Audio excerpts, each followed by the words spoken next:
We imagine medieval courts as places of harsh punishment and dramatic trials. But manor courts were something very different.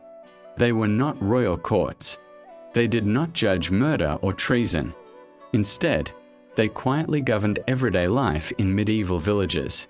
They were familiar gatherings, attended by neighbours who knew one another well. For most villagers, this was the only court they would ever experience. The manor court dealt with practical concerns. It recorded who held land and who inherited it. It settled disputes over boundaries, fences, ditches, and grazing rights. These issues may seem small, but in an open field village, even minor disruption could threaten everyone's livelihood. Although the lord owned the manor, he was often absent. The court was overseen by a steward acting on the lord's behalf, but decisions relied heavily on local people. Villagers served as jurors, gave testimony, and judged their neighbours according to custom and reputation. Justice was public and communal. Everyone could see how decisions were made, and everyone understood the rules being enforced. Punishments were usually mild, fines were common.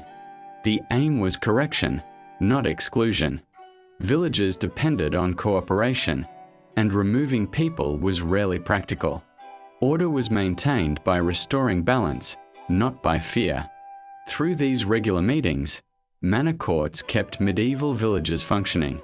They enforced custom, protected shared resources, and coordinated daily life in communities where land, labour, and survival were deeply interconnected.